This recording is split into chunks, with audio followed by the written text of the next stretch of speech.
Hit that again.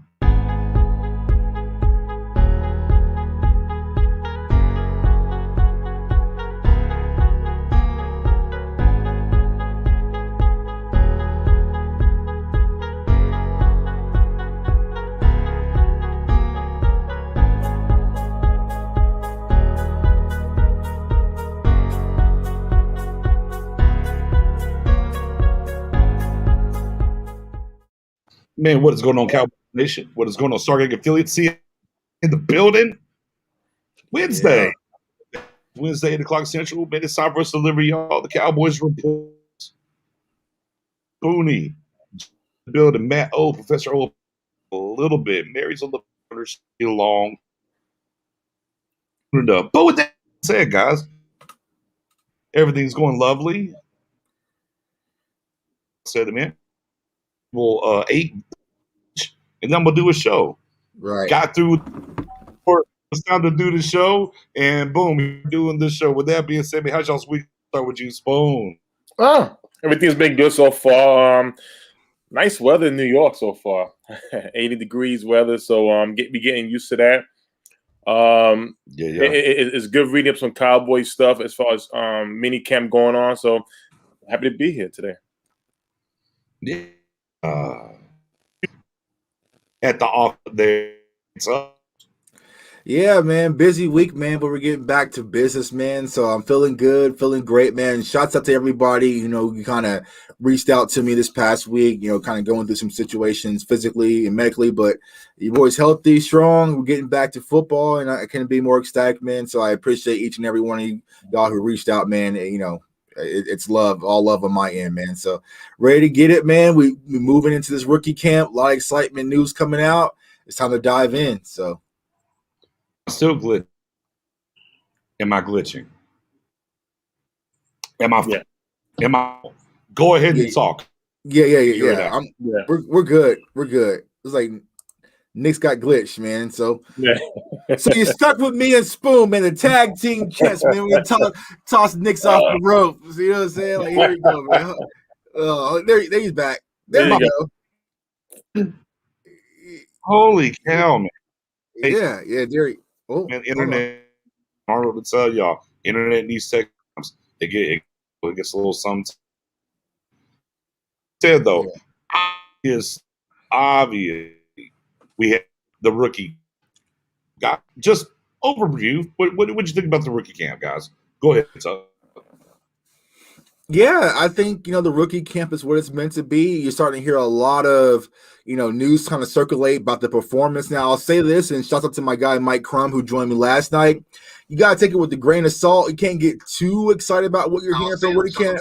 But for the most part, man, you're seeing, some of these names that we kind of spoke about are making plays on different things. We kind of seen what Jabril Cox with the interception that he spoke about. So, yeah, so kind of excited about that, man. So someone said Nick sounds like Ariana Grande, man. But yeah, like I said, we're hearing a lot of these names that we spoke about in the draft starting to make a few plays. I think Cowboys Nation's kind of get excited about this defense and, starting to become more optimistic about what we could possibly be with this rookie core. So yeah, I think this rookie camp is doing what it's supposed to do, and we'll see how things shake out once we get into the real OTAs. Spoony. I think it feels great. Why? Last off season, we didn't really have an off season like the way we do now. And hearing, the new guys that we brought in, we all know is going to be a competition, especially on defense. And when we're hearing guys like Jabril Cox interceptions, when we're hearing former safety Barry Church saying that he has his eye on, right now safety Ismail Mumaku.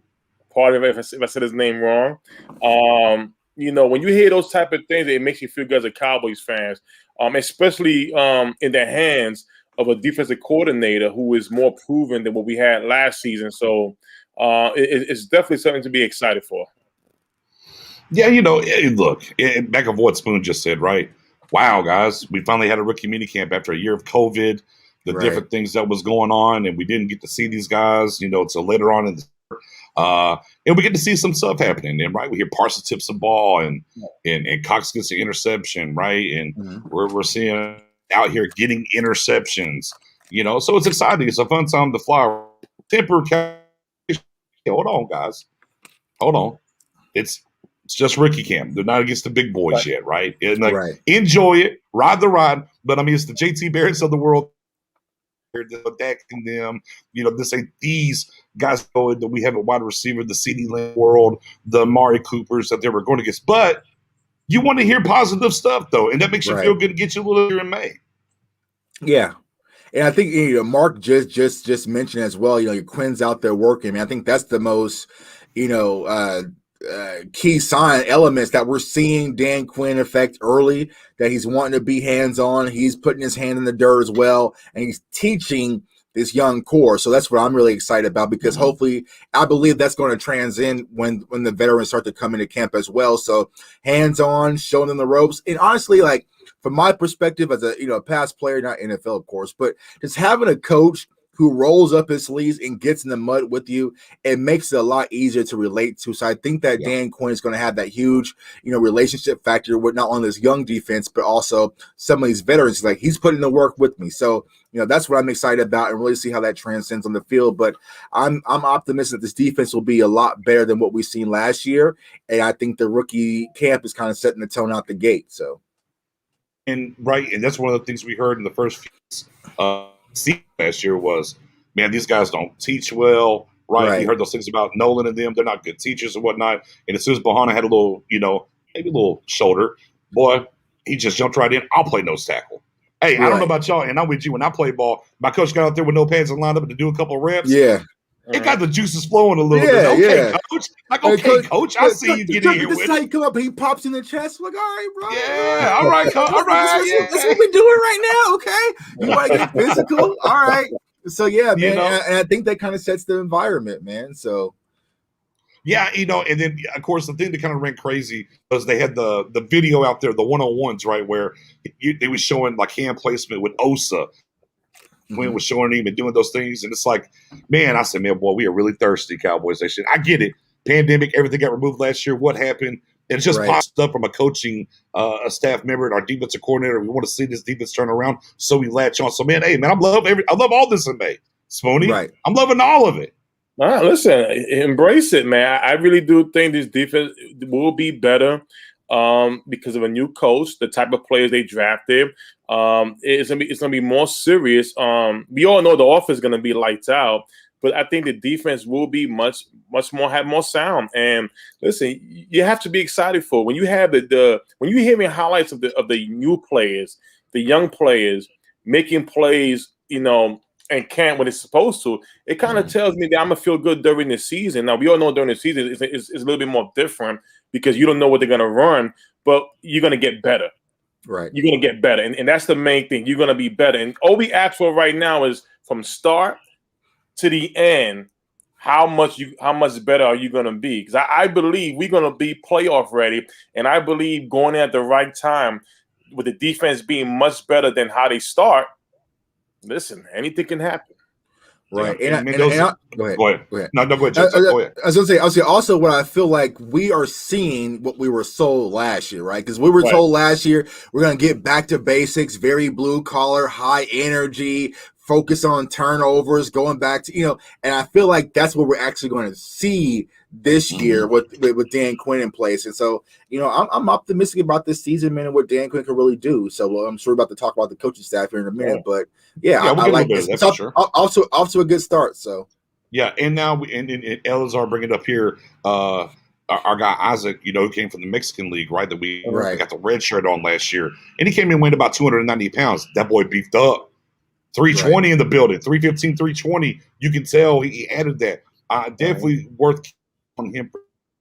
Seeing some pictures and some of that work and where he's going to go and what's happening there. Now, back to the coaching and what's happening, right? Let's kind of, we got the Reggie Robinson news today. So Reggie got drafted. He was a cornerback. Then he was moved to safety. And then the coaching staff got fired. And Al Harris said, well, you're going back to corner. And then Dan Quinn said, whoa, not so fast, my friend. You're going to be a safety. All that to say to me, man, we appreciate you and you've done really well, but damn it, you're a cornerback.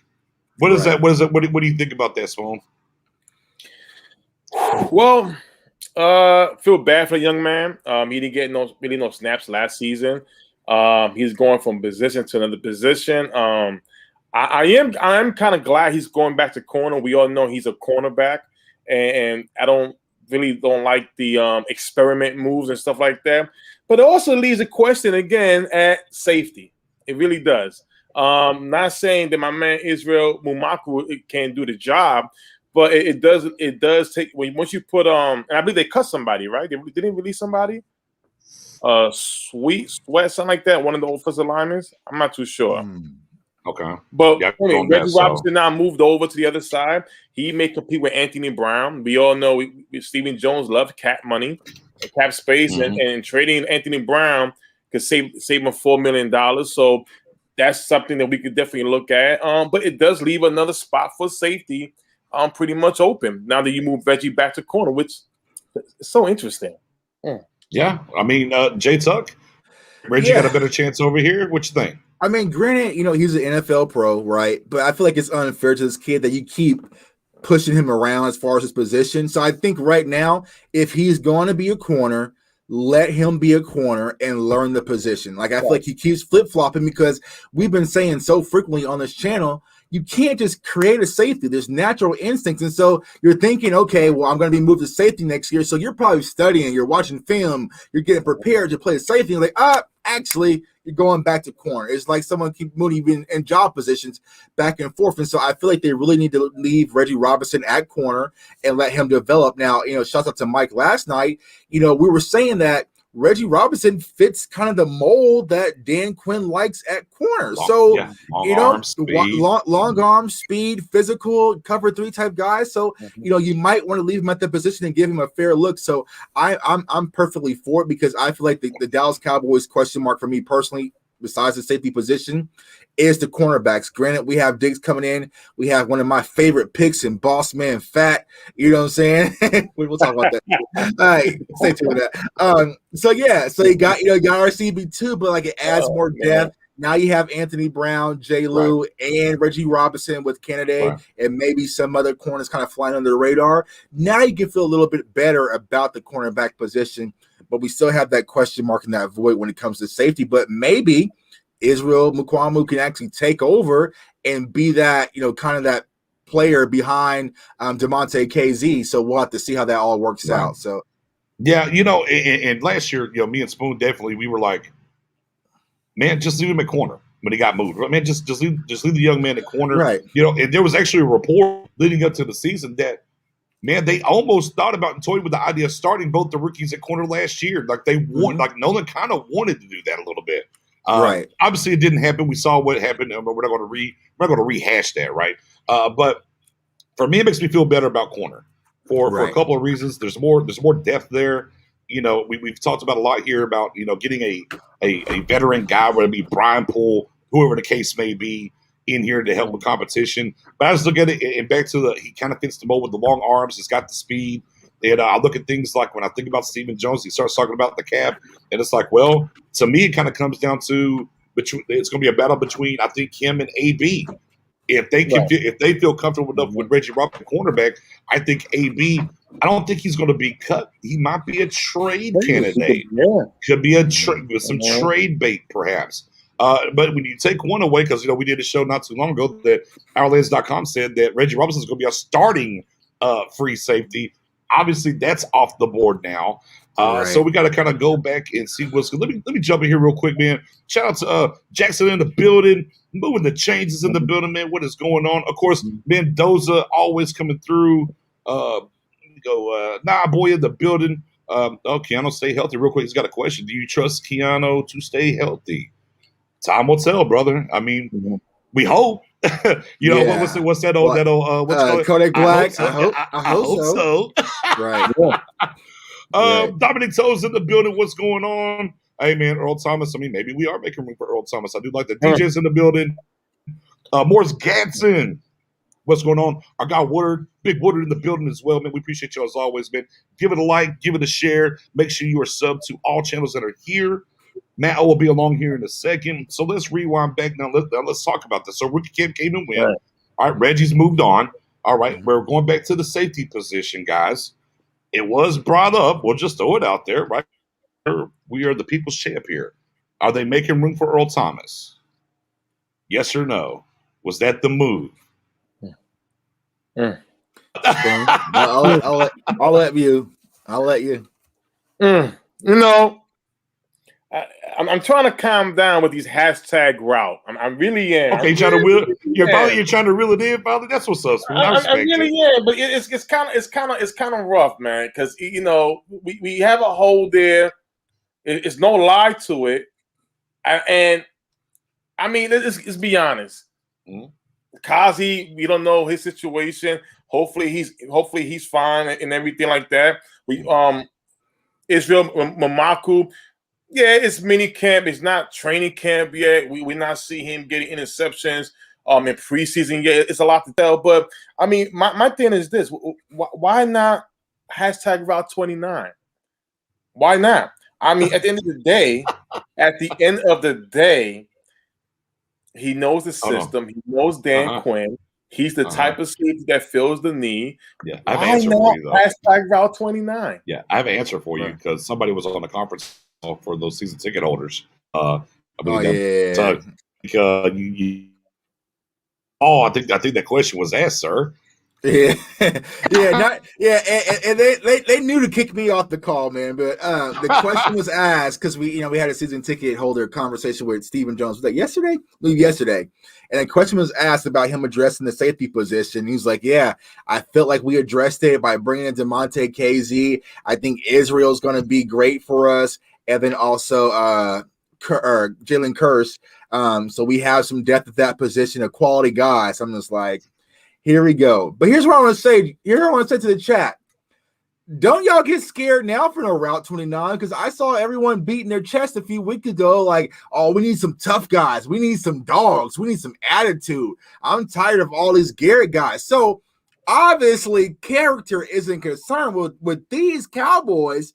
And so if you want someone that comes in, knows Dan Quinn's scheme, can contribute for a reasonable price. Yeah. One of these routes got to get us there eventually. We've been appreciating it for a while. A whole bunch of routes, man. My guy Stewart, everybody have the countdown clock until McCarthy gets fired. Now it's interesting that you actually brought that question though, because we're going to talk a little bit about that here shortly when my guy Maddo gets on here, and we're going to spin the table on this coaching staff a little bit. So stick around for that. But yeah, again, bringing it back to the topic at hand, we got a little off there. Chad was kind of talking to us. We kind of doing whatnot, right? This rookie camp, and I just want to hedge people's expectations. Look, be excited, be happy, get turned up about it here in May, but understand you took 11 guys, 8 of them on defense. Right, man. If if 5 of these guys of the 8 make the final roster, it's a hell of a draft, guys. And I think, I think a lot of times we need to put it in context. Expecting a 7th round pick guy to be a major contributor at free safety year 1 is a very big stretch for our guy Israel coming out of South Carolina. And a lot has been made about Cox here currently, and I love the Cox pick and where we got him at. But to me, I think of him of, hey, he can help you a little bit on defense, be a special teams ace, and then the following year he walks through that door and begins to be that starter. So remember, this time last year, Francis Bernard was the best coverage linebacker ever.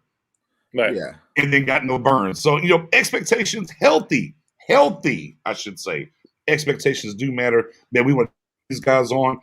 Hey, man, it'll be great if all the members and everything, man, that would be fantastic. But healthy expectations are where we're at. I think 5 is too low, to be honest with you, Nix. You think so? Okay. I think 5 is way too low because we have Parsons, right? Yeah, he's going to be on the roster. You should have Bossman. You should have Osa, Chauncey. I look. That's a battle for. That's where I'm gonna. I'm gonna battle you on that one. Okay. I'm with you, but that could be a Dortz versus him. We'll see. Okay, but go ahead. Okay, so let's take Chauncey out. Okay, let's add Jabril Cox. He should be there. Okay, right. Nashawn Wright's going to have to make the roster. Well, you would think, right? Right. He's gonna have to. So that's 5 there. Then you toss in Simi. Right. I said 8. I said 5 out of the 8 defensive guys, though. Oh, defensive guys. Okay. Yeah. Okay. That makes. Okay. Gotcha. Okay. Yeah. I think Simmy's knocking somebody off this roster. Right. Simmy knocking somebody off for sure. Right, because then you also have Bohanna, and then possibly Israel on the cusp. So that makes sense then. I only see one maybe not making it out of that whole defense. Just one. Okay. And that's right. That's the only one. I don't know. You know what? Spoonie. He's gonna have to make it. He should. He should. Where he was. I think Coach Paquette. I think he's got some sleeve for him. Right. Ladies and gentlemen, Matt O, aka Professor O, is in the building. A little bit late, so we're talking rookie minicamp real quick. Health expectations. Be excited. Don't lose your mind. So the process is 8 defensive picks. How many make the final roster? Yeah, I heard you guys chime in on that. That's a tough one. It really is because it is. It's there's at least 5 locks that I think we all kind of universally agree on, and then you get the guys if we're going with the 3-4, it's hard to not see Bohanna make the roster. Right. We don't have a true zero technique. We have one technique, but we don't have a true nose tackle zero technique. It's hard to see him not make the team. Israel Mukwamu, especially if you're moving Reggie Robinson to cornerback. Now the safety group has an opening there. KZ may start out on PUP list. It's, again, hard to see him not make the opening day roster. Chauncey's the one that I'm I can't see them not bringing a top 100 pick on the opening day roster. Right. But the defensive end group's probably the deepest of the position groups for the guys that are on the cusp or bubble for what we're discussing. Nahshon Wright is kind of the go-to whipping boy for the Cowboys fans because everybody hated the pick universally at 99. So I get it, but again, it's hard to not see him make the roster. Reggie Robinson's competing with probably Brown, not Wright. So I think I would say at least 6. At least. 6 out of 8. And look, and the great thing about it is, guys, man, it's just competition at every level, right? It's just competition. Go out here and earn it. I do believe guys like Anthony Brown, Tristan Hill, Dorrance Armstrong. Hey, you're on notice, guys. Now, is it truly that though? Because just like Professor O just mentioned, some of these guys were taking the top 100. So can you really afford to not have them on your roster at all? Let's say for instance, let's start with Wright. Let's start with Wright, who was pick number 99, who universally was considered to be something that should have been a little bit later down the line, right? Within the NFL confines. So I mean. Is that a guy that you think that you can stash on the practice squad? I don't know, right? But that's something that had to be seen moving forward. And then, of course, too, we do know this. Cowboys, they like to do this. Oh, that ankle? Oh, you tweaked your ankle? Man, you know what? I think you broke it. Yeah, no. You broke it. No, you're going to IR. No, trust me. Right. Man, that looks bad. So that'll be a key to look to see if somebody tweaks a little bit and they say is the practice squad rules the same from last year or is it changing? I'm not sure. Now, see, I hope they are. They should be, but I don't know if they will be or not. I don't know that off the cusp. I don't know if Elazar or Matt O might know that for sure. Well, can I spice it up a little bit? I mean, spice I think go ahead, just throw a little spice on it. Yeah, spice it up. Little season. I think also. I got one undrafted free agent to make the roster for sure. Oh yeah, we go back to that safety position. I already know. Let's go. No, not safety. I ain't saying. I like Tyler Ball. I hope he makes it. You talking about Hines? Anthony Hines. I got Anthony Hines making that. Okay, spot. so if we go that route, if Hines makes the roster, Gifford or wait, they got him in middle, so I would say Gifford or Bernard. Okay. Oh man, I don't that room. I think he was the highest paid free agent, the highest paid when that linebacker room, bro. Boy, that thing is thick. I mean, that's what we're excited for sure. Right. You know what I mean? Man. I'm happy with Robinson going there. I'm happy what we heard with the guys making plays. And again with the Cox interception, the thing that everybody kept leaving out was Parsons with the tip. I don't know why it bothered me. Because I'm hey, Parsons got the hand on the ball on one of those bad boys. Let's make sure we're bigging up our guy Parsons. Now, there was another one that was off of the receiver's hands, and he caught that one as well too, right? But yeah, Wright gets the interception, and it's crickets. Yeah, yes, crickets. I right. haven't even seen the clip. I've been trying to find it. I don't know if he jumped the route, if it was a bad throw. I have no idea. I saw the Cox one like a million times. Yeah, just kind of interesting. And then going back to Spoony bringing another guy that was undrafted. You drafted 2 linebackers, and then a third guy undrafted, making the. Well, how many linebackers are you going to carry? Yeah, that's that's some of the pressure as well. Yeah. Mm-hmm. What kind of helps Spoony out is if we are going with the 3-4, you're going to go deeper at linebacker. However, some of those defensive ends are going to account as an outside linebacker. So that kind of roll a bit. Randy Gregory. Yeah. Right. So look, interesting time. One of the reasons why I've said, hey, look, I got us at 10-7, right? I said, let me see how this defense is going to look. Hey, I love everything coming from the rookie camp, but we still don't really have a great idea of how we're going to look in base versus the nickel. Big nickel's a big thing being thrown around right now, and how that's going to transpire, right? So that's the fun of this, figuring those things out and seeing how it's going to roll. But Matt O, everybody right now, we came off the rookie camp. I'll give you space real quick to talk about it since everybody did. We got guys going to the Hall of Fame already and whatnot. What do you think overall, your overall thoughts about the rookie camp and what you got to see in here? Yeah, I was able to listen to you guys. It's pretty much echoing what you said. I mean, it's exciting to have it back, a sense of normalcy again, but can't get too excited about it. I mean, we had guys like JT Barrett and Davis, I think was the other guy, tryout guys that didn't even make the team. Mm-hmm. So you're not really getting a great look. And then you're really going to see how these guys measure up when you see them against true NFL caliber players. And that's not a knock against those guys. It's just all of them are at the same level. They're all just getting acclimated to the NFL. They haven't had full off seasons and they haven't learned the tricks of the trade yet. So when you see them go against, like when you look at Nahshon, for instance, you see him going against Gallup, even Noah Brown, a guy like that, you'll get a better feel for how he really is. So it was cool to see. Like, it's nice to have football back. I'm a football junkie like you guys. So anything we can get, even if it's just a little sample, I'll take it. But I'm not getting excited. I'm not penciling anybody in as a starters or anything like that yet. So. Well, I mean, Irelands.com already missed on our starting free safety, right? Because they had Reggie. There are a swing and a miss. Ain't nobody tweeting them though. Right. Neither here nor there. I got your receipts. Oh, you did do it. You're wrong. But with that being said, we're going to pivot away from the rookie minicamp. Obviously, we'll about that with y'all, man. Get y'all's feedback. We thought temper some be excited.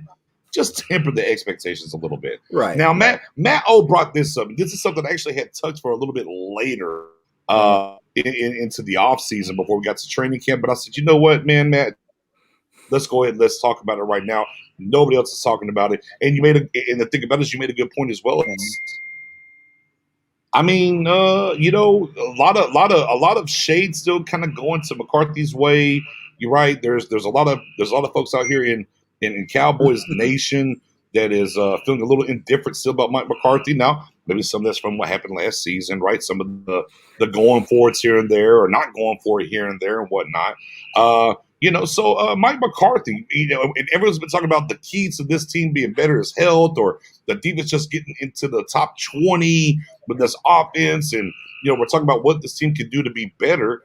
But is it not really maybe just down to Mike McCarthy, guys? Is that where we feeling about Mike McCarthy? Last year we were talking about a lot, right? Spoon, I said the honeymoon era. Man, it's the honeymoon era with him. Then when's the honeymoon era going to stop? And then week one, it stopped kind of. And then it just kind of transcended and things happen. So here we are in year 2 now of the marriage, if you will. And we know that a lot of these coaches are locked up for 3 years, how many years he has left. The soon-to-be guy that was going to lead the Boise State, the offensive coordinator, got a nice 3-year deal. He was all but gone. So, whoa. Come on back. Got you for 3 years. You're the incumbent. You're the guy I'm waiting over there in Kellamore. But with all those things swirling and happening and whatnot, and you made a good point, Matto, about some other coaches in the league that don't get the same treatment, if you will. I'll let you start off, Matt. It was your question. You brought it up. I'll let you run with it. Cowboys Nation being nervous about Mr. McCarthy. What do you think? What are your thoughts on how we doing? Yeah, so I'm guilty of that. I've been, skeptical about him and pretty resistant to him being the head coach. And it kind of got me thinking, like, if we just kind of refresh back to last season. So 2019 ends. It was a train wreck. We finally get the word that we're moving on. The Garrett era is over. And I think fans, truthfully, were more excited about Garrett being out than they were about McCarthy coming in. I think if you put your finger on the pulse of the fan base, it was more, hey, we're just excited it's anybody but Garrett, than, hey, we're excited that he's the guy that we brought in. And I'm looking at kind of the way that the paradigm has shifted since then. So we get in, people are excited for a change, and then the season was a disaster last year. Injuries, COVID, bad play, terrible defense, questionable special teams, questionable fourth down decisions. So like all in all, it wasn't pretty. So I acknowledge that. But now going into year 2, I feel like the fan base's opinion of him may not be fair. And the reason the question came up was I was thinking about the way that we look at McCarthy, and a lot of people are saying McCarthy was only good because he had Aaron Rodgers. He only had a 600, I think it was a 618 win percentage because he had Aaron Rodgers. He only won 1 Super Bowl because he had Aaron Rodgers, but he also drafted and developed him. And we don't give him credit for that. We just give him credit for the end result of having Rodgers and what that amounted to. And then I was thinking about other coaches, and I'm like, Sean Payton had an elite quarterback, Drew Brees, and none of us, or very few people, say he's only good because he had Drew Brees. And they had 4 7-9 seasons with that great quarterback. So it's not like having a great quarterback guarantees you're going to have a winning team.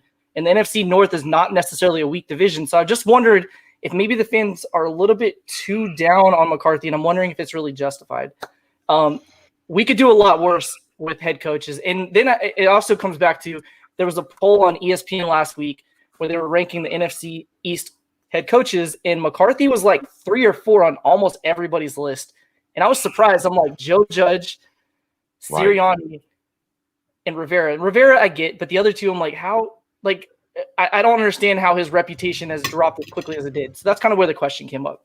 And I'm not super high on him. I'm just wondering if maybe we're being a bit unfair as a fan base towards him. Oh, yeah. Right. And then some of it's the weird look, and this is the stuff that gets when we talk about the lights in Dallas, unlike other places.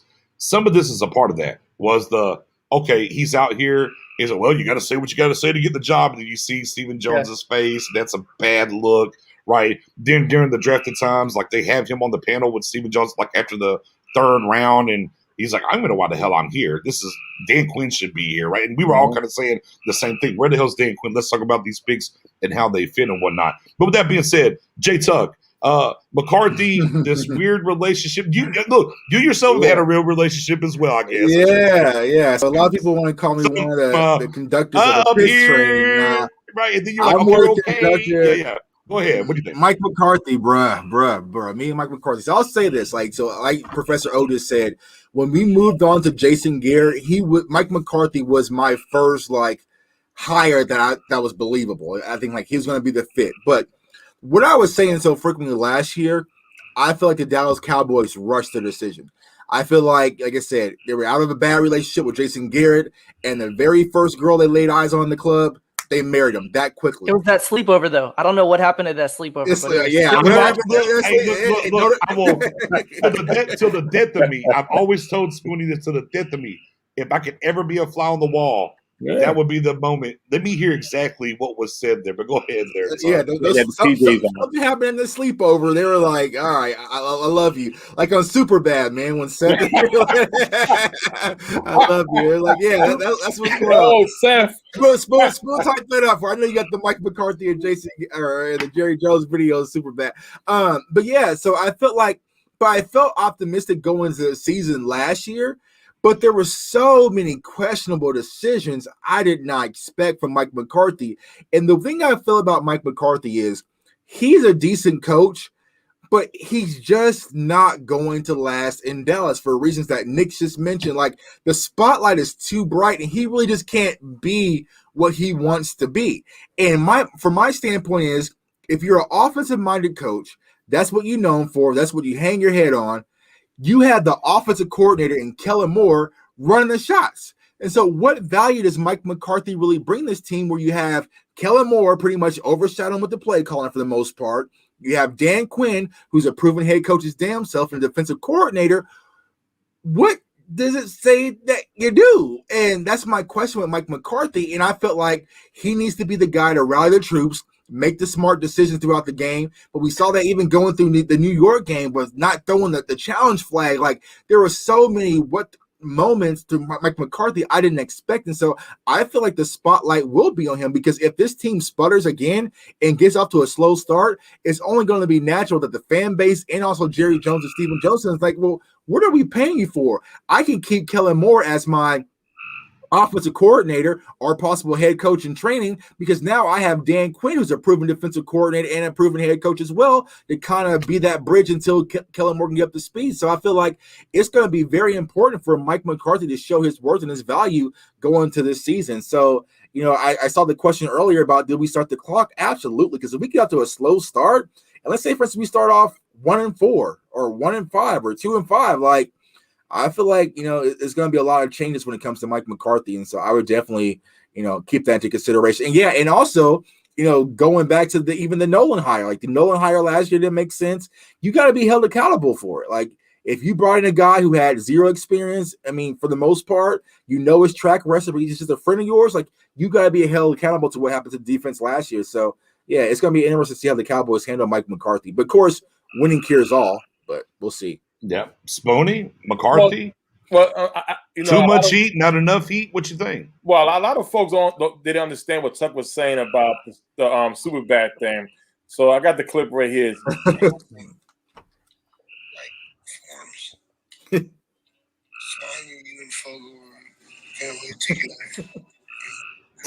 Take it down, Smith. They're going to copyright us. Don't do it. They're going to scratch us. Don't do it, Smith. Yeah, I'm sorry. Go ahead, though. Mike McCarthy, go ahead. But now, here's the deal. I'm mixed.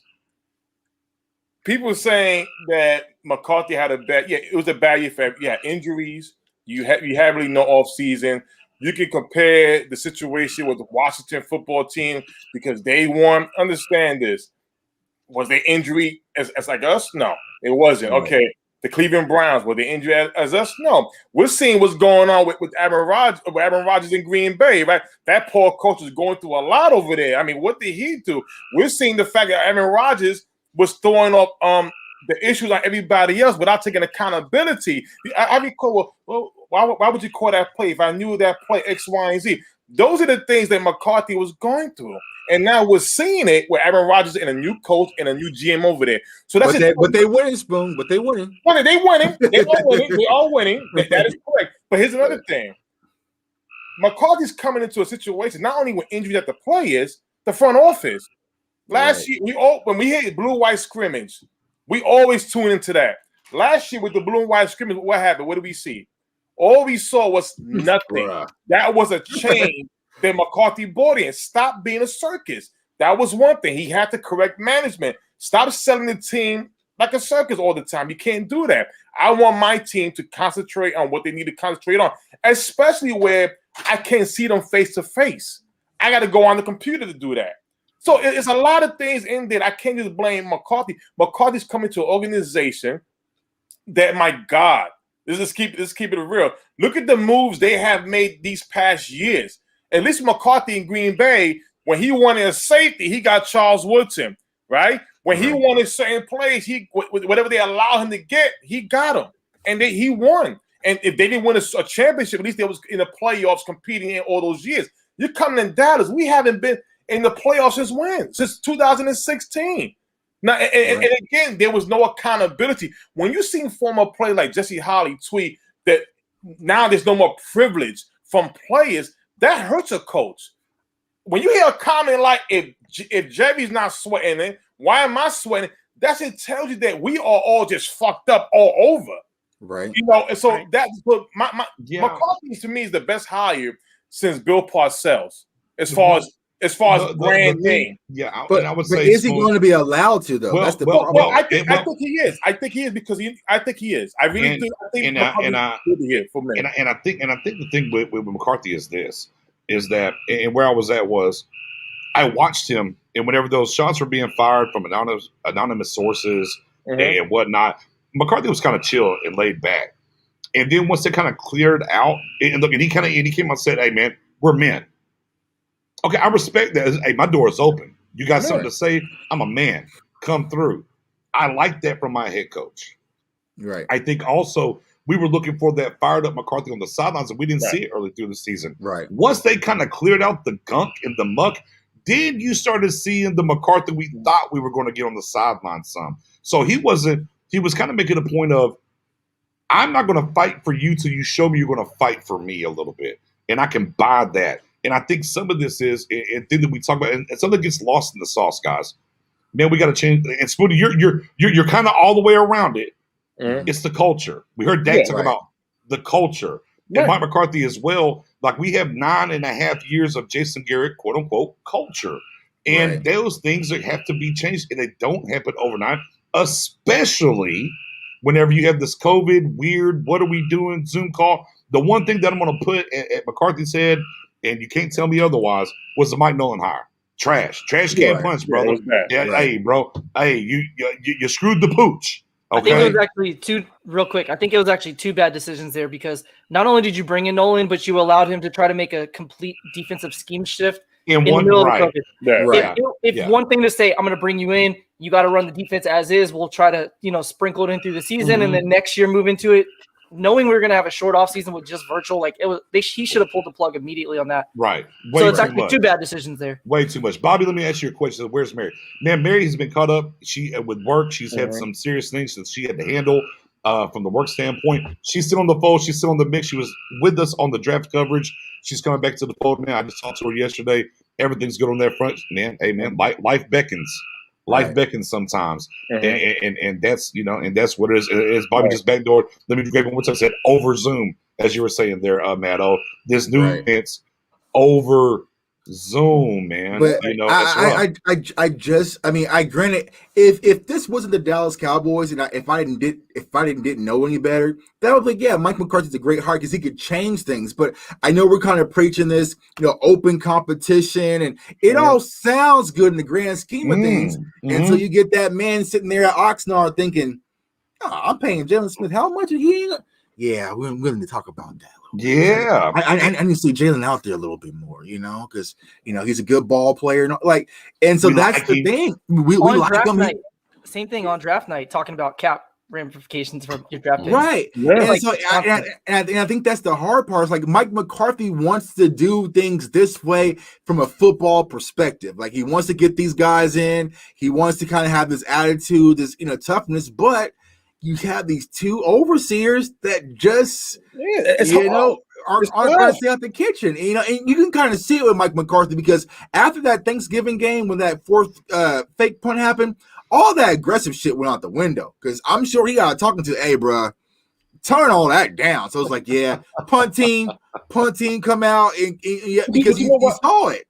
But you know what, Tucker, I love that they kept on fighting.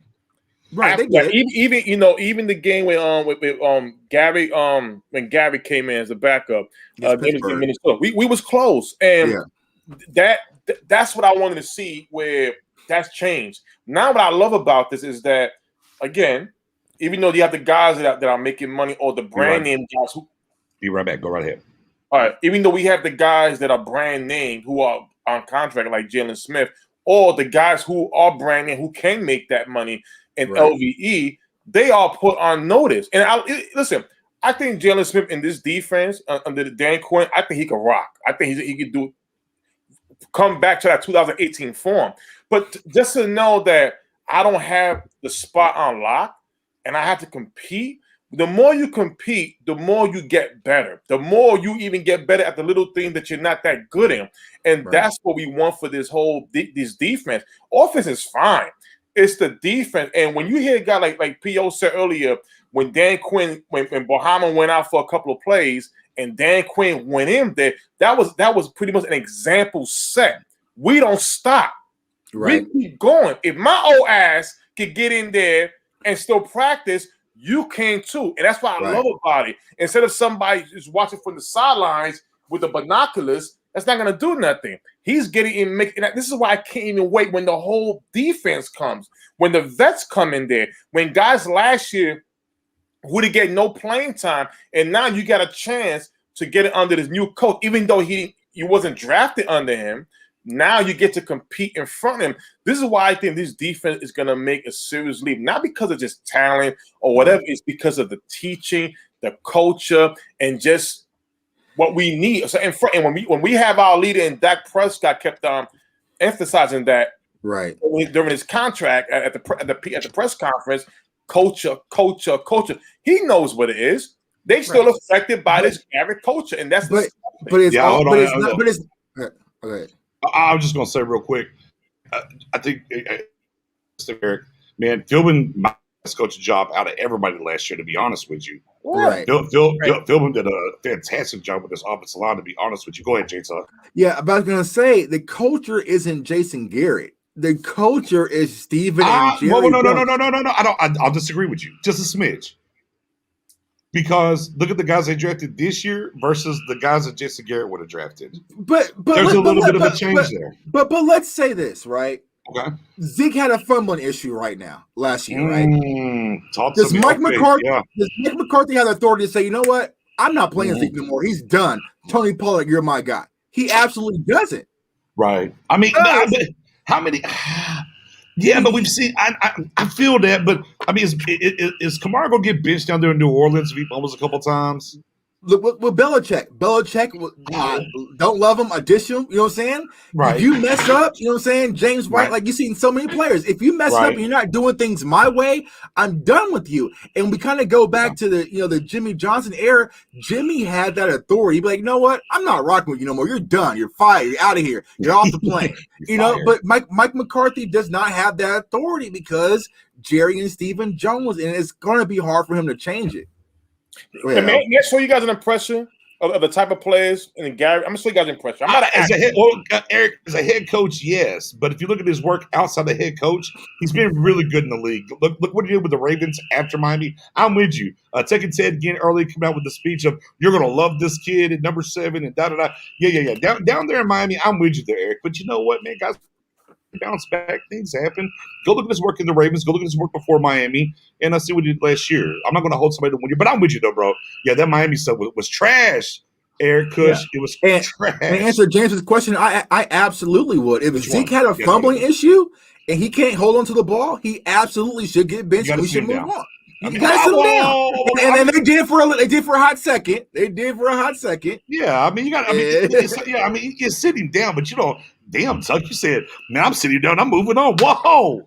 But it wasn't just one game. It was a consistent over a span of games. Like, all right, bro. What do you have? Like five fumbles in like 4 games or something like that? As it was.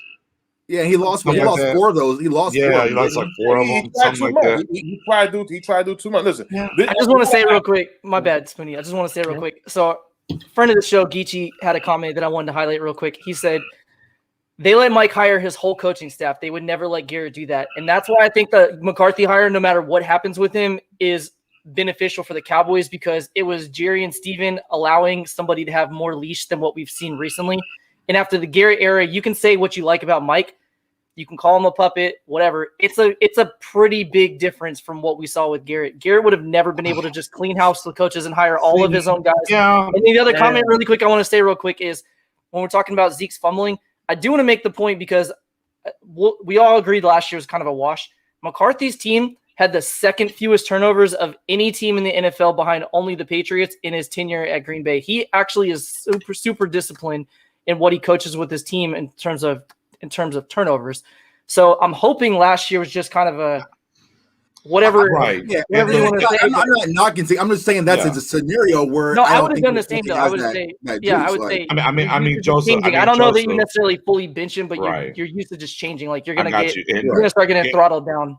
And as Joseph said, Pollard is a starter on another team, bro. He didn't start in college. No, look, he's a great COP.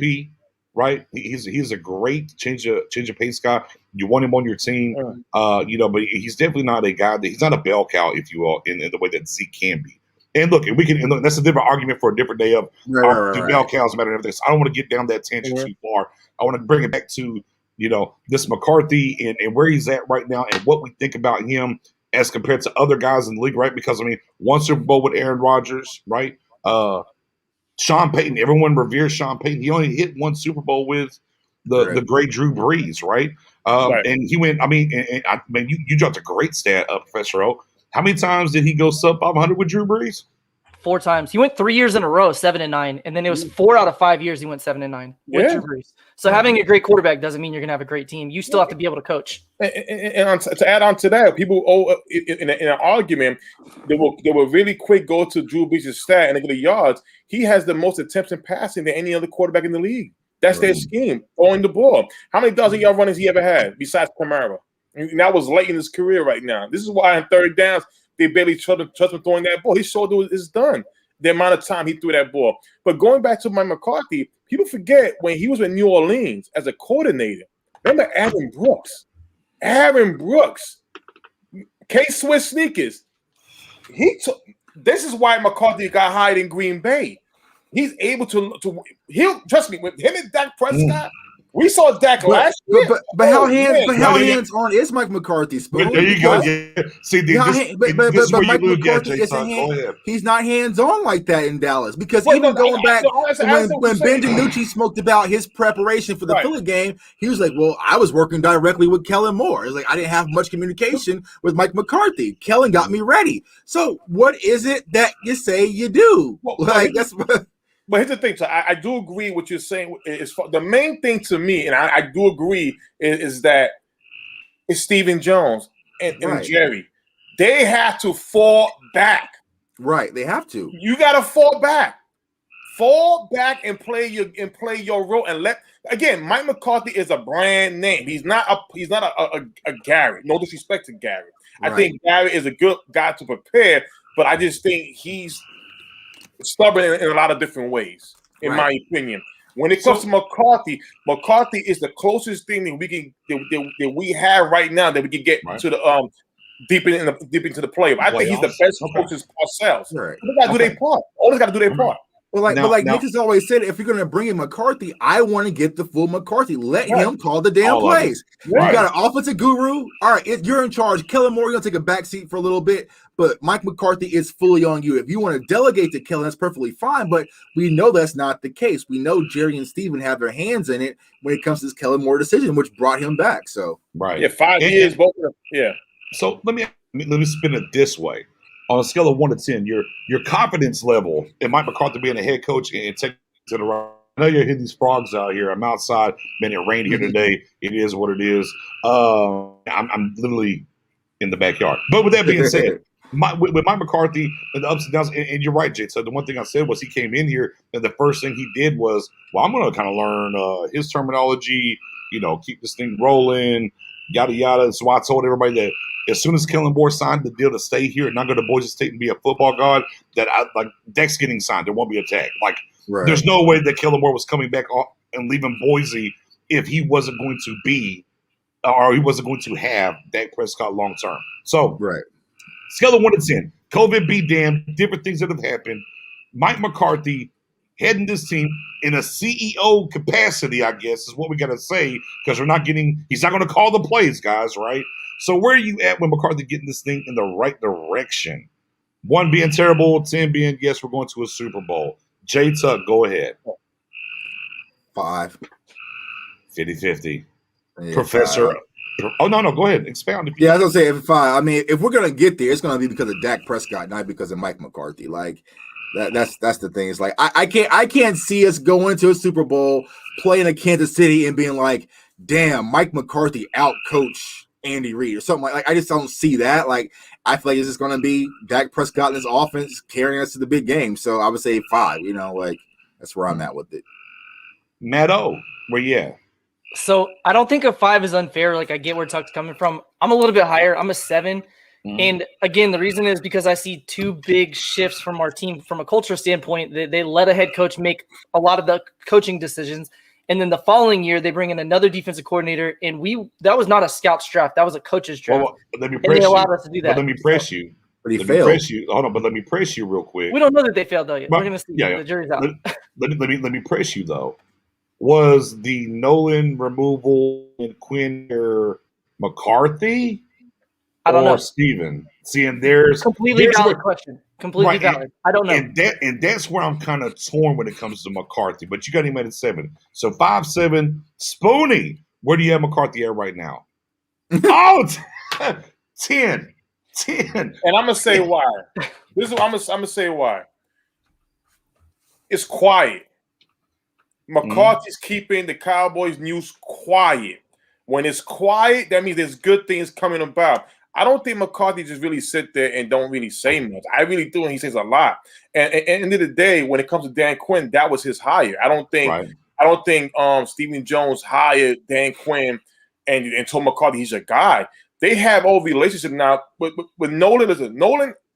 Listen, granted, he didn't do a good job last year, but also you didn't do a good job with players that didn't play good with for the last other defensive coordinator either.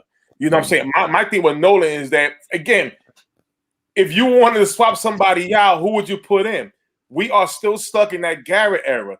This offseason is the first year, clear year, that we getting away from the Garrett era. Dak was saying it, culture. And McCarthy's on board. Blue and white scrimmage, I know we're gonna go live, but guess what? All we're gonna do is see what? Jersey numbers go by, helmets go by. It's not gonna be like a live game like we saw in the past. He's making it boring. I beg to differ. We're going to see a blue and white scrimmage this year. You can bet your ass we're going to see it. We Oxnard too. Yeah, we're going to be. I hope so, Tuck. I hope so. But my thing is this: he's bringing. I'm not an actor, but this is. Shut up. If this is Jason Garrett with his players, these are the type of players he got. Yes, I love chess. I love to play the band. I love to play the flute. A lot of times I just love to just do my job and etc. I'm just happy to be on this football team X, Y, and Z. Now this is McCarthy's guys. What? See ball, get ball. Okay. Let's go to work. Hold on, we go to work. Because let's not act like McCarthy brought in his guys last year and they barely made it to week 3. So, bro. I mean, Clinton Diggs, Daryl Worley, Everson Griffin, Don Terry Poe. Those weren't Garrett guys. Who? Yeah, I can't knock the Everson Griffin hire or signing because I was excited about that. So I mean, we all are. It was like that's one that I'm like. The other ones I was like, I don't know. Pause kind of. Everson, I was on board with, so I don't want to. How many guys? No. I don't. Yeah, I mean, I don't think it was going to backtrack on Everson. Holy shit, we got Everson Griffin. Wow, but I was like, oh, that's how desperate we get in free agency. We're like, oh, Everson Griffin, let's go, bro. That's it. Tuck, you hit in the head. That's it, Tuck. We get excited from hearing a big name of guys who are past their prime. But that's Stephen Jones. I know that Everson is his prime because as soon as he left the Lions, he was getting so whatever. Right. I mean, again, that's a conundrum that we're with Mike McCarthy going on and we're figuring these things out, right? See, for me, I'm kind of with I'm kind of on the 7. And the only reason I'm kind of on the 7 is because the new defensive now argue again, and only in Dallas Cowboys do it. Well, was it the ownership that got Dan Quinn, or was it? Now, here's what I do know is the head coach got Joe Witt. That's his guy. And I know what that guy did for him in Green for a long time. So I know for sure that was part of part of Mike McCarthy, right? And then unlike free agency of guys of other years, we went into this draft and ended up with, and where your guy Nick's got it wrong. I said, no way, we're going to have 10 picks to make this team. They said, no, Nick, you're full of shit. We're going to trade back and make 11 guys and take 11 and see what happens. I said, okay, well, fair enough. Excuse the hell out of me. My bad. So they're trying to influx this defense anyways. And I mean, we can say offensively as well. We can talk about some of the guys they took, and if that's a different thing. We're going to create competition. We're going to do things that are going to fit what we do. And you know what? No one said we're going to be multiple or whatever, and maybe then they go get to do the things they need to do, particularly in the draft. You got like a third round. It took them damn near 6-7 weeks. They kept telling us, well, he's not ready. He's not ready. And then as soon as he showed up, we're like, this guy wasn't ready. Looks like he was ready for me out the damn gate. What are we talking about? Right. So, it's kind of moving the sticks and thinking about, man, they took these guys, they have feels more so that there's a plan, right? of what they've gotten, what's going on. And look, all that kind of combines into the head coach, right, guys? Like the head coach is saying, yeah, bet. Okay, let's do it. Right? Because if we're going to give him the same crew at 17, McCarthy at 17, CeeDee Lamb, and he said yes, then I have to give the same way now that, hey, whatever was happening in the draft, McCarthy gave the big check on. So I'm going to go give it to a 6. I'm going to cheat. I'll take it to a 6. I'm going to be. So we have a 5, 6, 5, 6, 7, and 10. 7 and 10. Right? We're going to 1. I kind of feel bad for bringing the subject up because Tuck was in a good mood, and then as soon as we started talking cool, about man. his face changed. Hey, me and Mike McCarthy, we had our rounds, but I will say this: I feel like the team plays for Mike McCarthy. I'll say that. I'll say that. So I feel like they didn't quit because I feel like if this was last year in Jason Garrett era, they would have probably quit and folded on him a lot earlier. So they continue to fight. Maybe there's something in the watermelons. And I think once you add Dan Quinn, I think this team will kind of rally around, this coaching staff. But, can I honestly say that we're going to be sitting there in Tampa having a great shootout with the Bucks? It's the fourth quarter and we're down by 3 and we're getting ready to tie the ball game. All of a sudden it's a fake field goal. I just don't trust it yet, and that's my thing, man. So it's like, I feel like some of those games he kind of stripped away from us. Going back to that, the Cleveland games, what did it for me? That's when I was like, bro, what is this? Right. It was the Washington game for me. I'm like, you're down by 4 points with 8 minutes left, and you're gonna fake punt on your right. And so line, like on 4th and long. Come on. But again, that was stuff that with Garrett, we were like, he's too conservative. So we got the opposite, and then we're mad at him for being opposite. Like, come on. We rally back. Dak rallies back versus Cleveland, and then you do a watermelon kick and give them the ball right back in perfect field. Like, what are you thinking? Like, the defense had all the moments, we had all the momentum. Like you. But it worked once. Let's do it. Right. But he has a PFF subscription, so I guess that's what the analytics. What Tuck just said, we're gonna talk about later with you guys. That's something to pay attention to. The amount of leash that our special teams coach has. Fossil is all about fakes.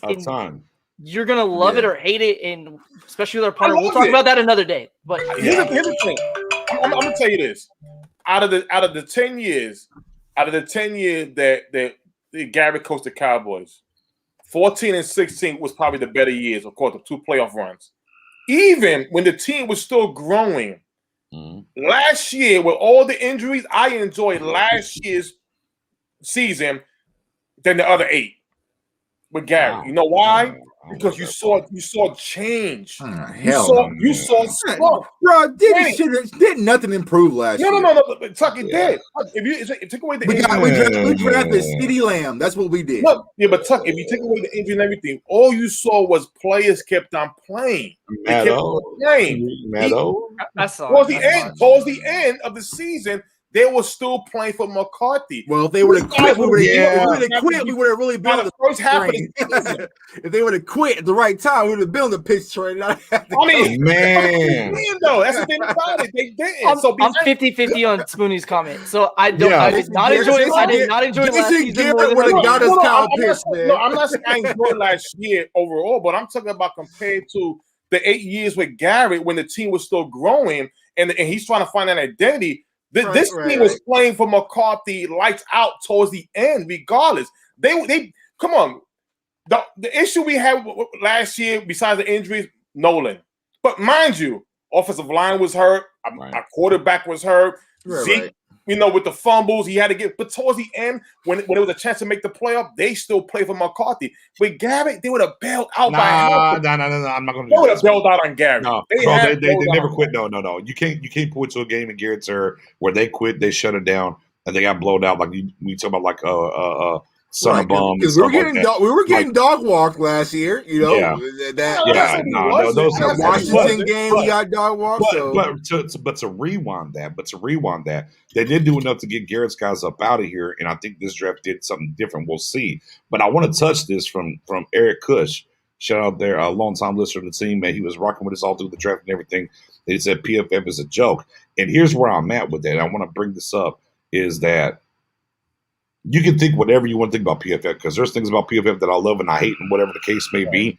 What we have to understand as fans moving forward, NFL teams unequivocally buy into PFF. Those are facts. Right. There's not a team in the NFL that doesn't buy into what PFF does. Matt, am I right there? Am I wrong there? That's pretty much where it's at, correct?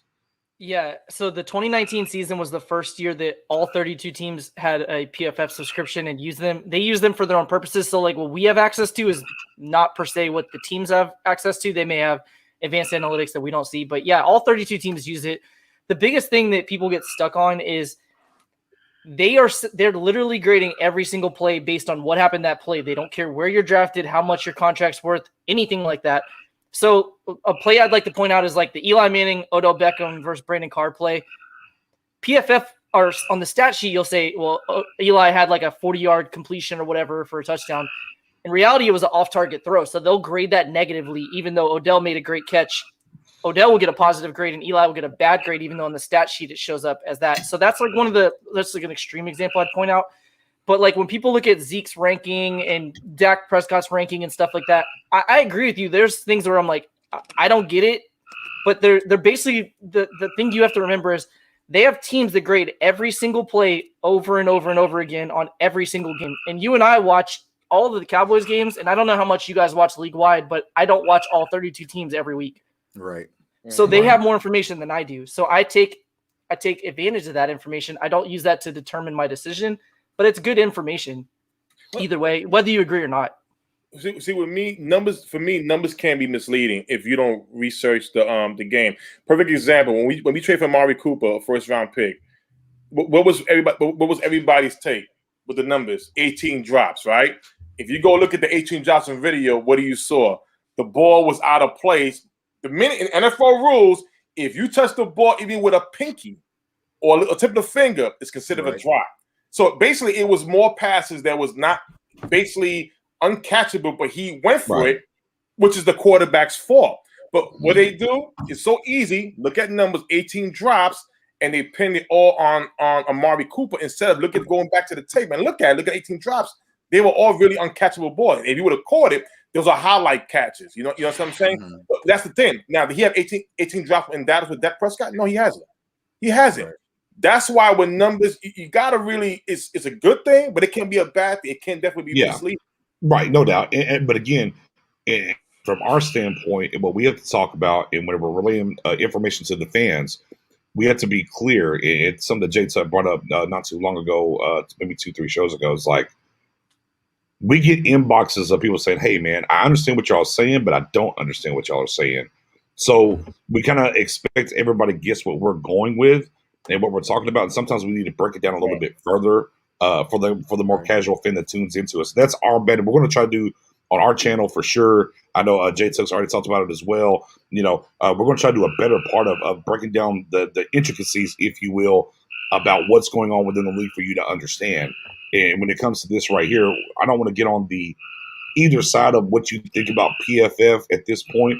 Do your own research. Do what you think about it. Again, as I've already said, there's things that I like about it. There's things I don't like about it. I mean, but that's what any kind of analyticals, if you will. Right. But we have to understand as a league moving forward that every single team works with PFF. Now, maybe they get more access, as Professor O said, to more dynamic information than what we get if you have a sub or what they put out there on social media. But you do have to understand at the end of the day, these teams take that serious. We are in the age now, the analytics, like it's Moneyball, right? From baseball years ago. Moneyball has infiltrated NFL. Yes, as Spoonie said, look at the tape. The tape should rule over everything. However, we have to understand how these teams are moving so we can understand and gauge what moves and how they're going to make moves based off some of this information that they're getting. So they're looking and they got guys crunching these things, doing these things, and that's going to matter into what they do. And I would say prototypically that's going to matter into why maybe Basham got a 2-year deal, not an Urban, if you will, right? Those things matter. You're like, well, why did he get that and not Urban? And you start taking a look at these different contracts. It'll be the PFF will be the kind of the difference of that. And we got to understand that. You know what I mean? And my problem with it is that if you're going through the analytics might say go for it, right? But what is going there through the course of the game with your coach's eyes, right? You might say, bro, the way things are kind of going right now, we haven't got much momentum. Sorry, go ahead. Keep going, Tuck. Just put a PG comment. Which one? I got to know. Exactly, Geach. Like the lack of the human factor. Like you can't tell what's going on through the course of the game. You might be saying, "Bro, we've been struggling trying to get into our red zone. We just got to get 3 points and put some points up on the board. Our defense is playing solid enough." And I feel like we kind of saw that in the Rams game.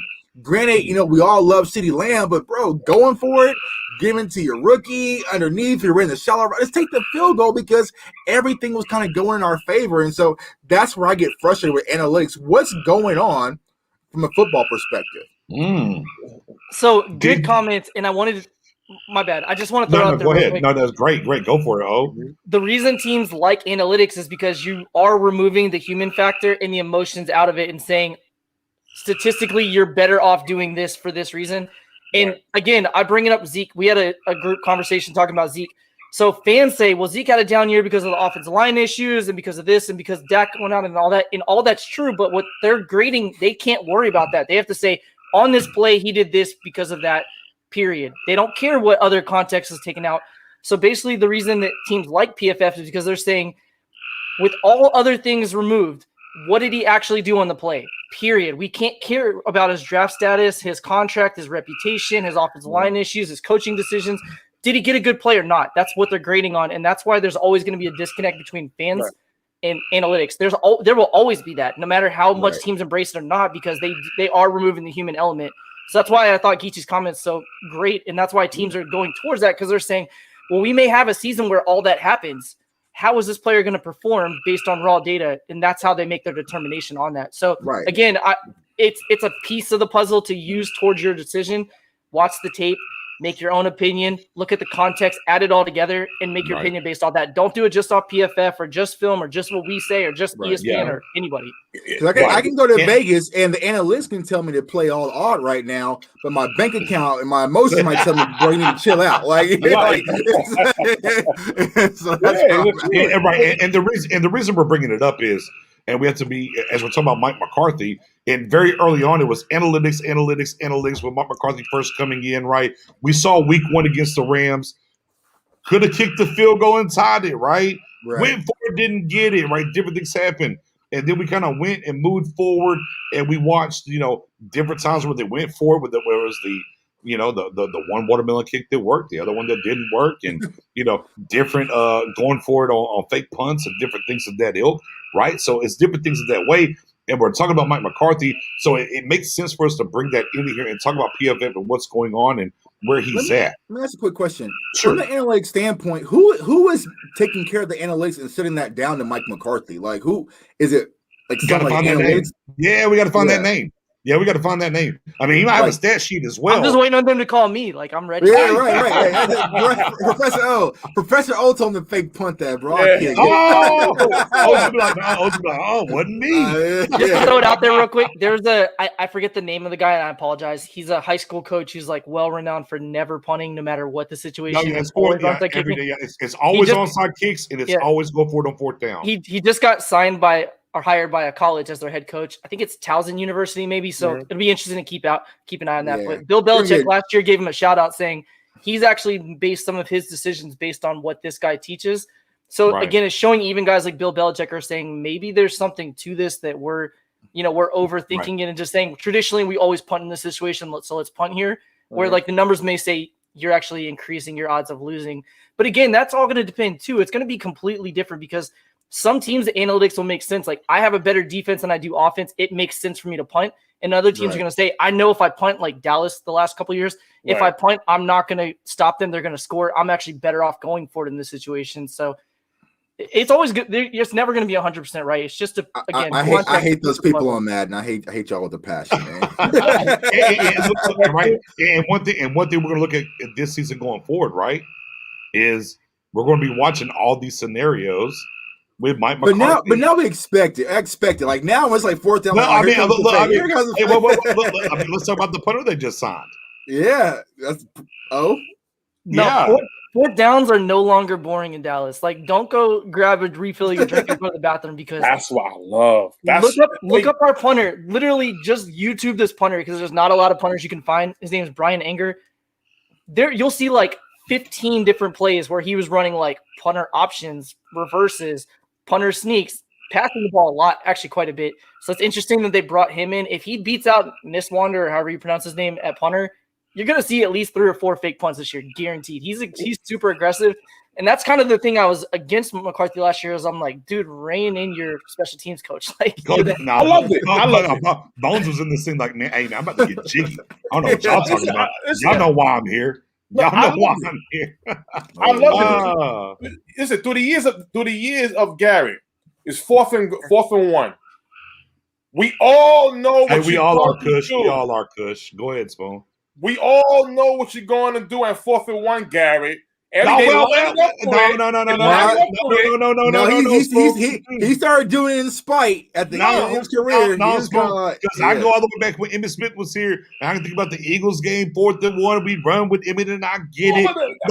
We've been doing that on 4th and 1. Don't do that. But here's the difference, though. The difference now, the game has evolved, and with Garrett, he always done. Listen, when defensive players are telling the offensive player to say, "Yo, this is vanilla. We know what y'all doing."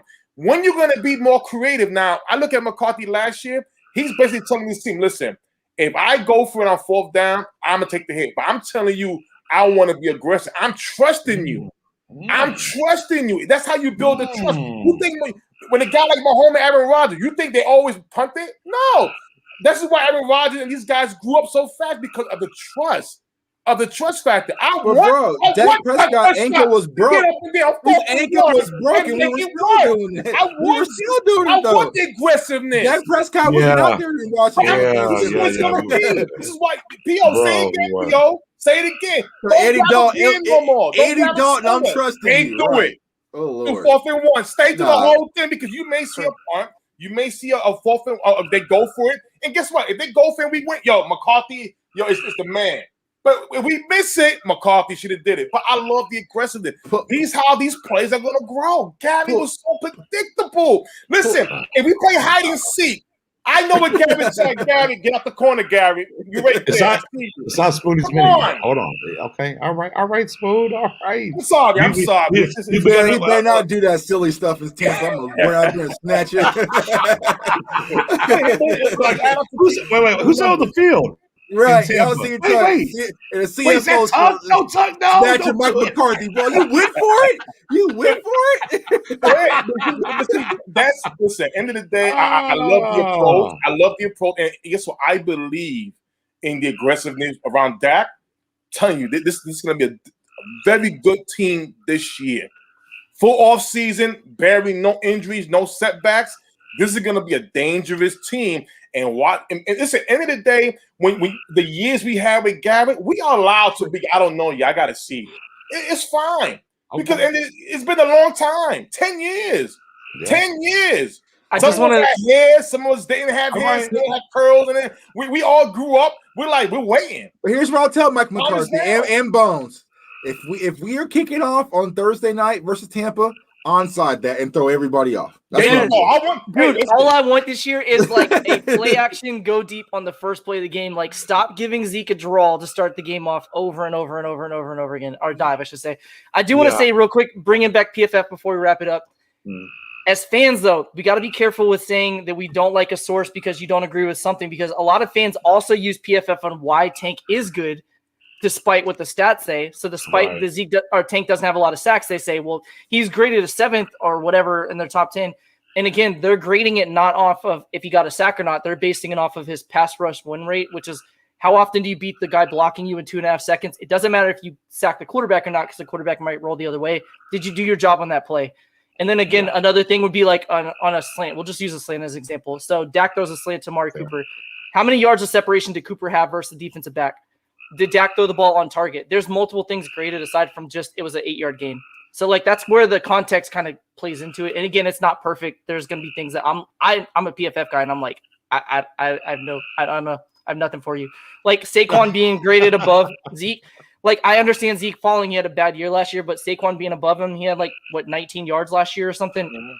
I don't know. I don't know how you justify that one. So I'm with you guys. Yeah, but you know what, P.O.? It also, when it comes to numbers, whether it's PFF or just stats, when you want to talk about a certain player, it's how you present it. Like I get tired of watching these shows without naming any names. I'm not trying to do a Kwame Brown if I'm allowed. I won't do a Kwame Brown, But I will say this. Tell him to meet you in Washington where you can combat or whatever. Hold on, Spoony. Let me mute Spoony. Hold on. No, I'm joking. Go ahead. I won't be calling you, bro, but I'll say this. If you're going to talk about a player, like say for the game against Green Bay a couple years ago when Dak shut up, frogs, and the 3 interceptions were all tip passes from the receiver's hands, all catchable balls. What was the first thing they say? Well, Dak Prescott threw for 300-something yards, 300-something yards, 200-something yards that game. He threw 3 interceptions. He played bad as a quarterback, X, Y, and Z. You're putting the solely blame on Dak, but not once did you even highlight the fact that those passes, passes, and stuff like that. Okay. All right. I mean, okay. All right. We're so far removed from Mike McCarthy now. What we know is Spoon to 10, Jay Tucker 5. I'm a 6.5. I changed it again, 6.5. And my guy owes it 7. Guys, it rained today. I can't help it. Sorry. If Mike McCarthy costs us that game in Tampa, I'm going to shove one of those frogs down his throat. You just put Sprite in my nose. Oh, my God. That was Sprite in my nose. Damn man. But with that being said, let's get to this last segment. Jesus, we're going to be here all night. Last segment. So, man, we've been dealing with a particular moniker, right? A particular moniker since we drafted Taco Charlton, ladies and gentlemen. And whenever Taco Charlton got here, the moniker turned into this thing of the hot boys, right? The hot boys. And, it was this weird thing. D-line was in it. And you had to do so much on the field to get in there. And, we were kind of Brandon versus brand. And then, did you watch the Niners scoop up the hot boys name and go to the Super Bowl with it? They just took it and ran the Super Bowl with it. There was some beef on there, from the gate. I never liked the hot boys at all because for me, I'm old. That's a rap group down there in New Orleans, if you will. All right. So like I was saying on Twitter, if anyone deserved to be a hot boy, it's our it's Boss Man Fad. Yeah, I mean, he from there. Yeah, Boss. Yeah. Oh, easy money. Oh, get that easy money out of here. Yeah. Oh, you're going to get claimed. You're going to get claimed by playing that. You're going to get claimed for playing that. You're going to get claimed for playing that. Okay. Hot boy. Damn good. Yeah, man. Hey, man, it rained today. I can't help it. I got this thing back here. But with that being said, though, this Hot Boys moniker has been around here for way too long. Since the Hot Boys moniker showed up, we ain't never stopped that gun run. Right. Not never. What's going on, Shane? Shane's in the building. A little late, but we appreciate you, brother. So, we've been talking about this. Boy, we got these picks, right? It's time to change the Hot Boys. It's time to get rid of the Hot. Yeah, there it is, the Hot Boys. Yeah, man, let's get the man. Spoon. I know you got a Hot Boys hat laying around. I used to wear it on the shows and whatnot years ago. Whatever. I don't know where it is. I mean, burn it. Let it burn. But what it should be with these guys, the Parsons and the Boss Man Fats of the world and whatnot. How about the Now Boys? How about C-Ball Get Ball? Now Boys? Yeah. How about C-Ball Get Ball? Waterboy top ish.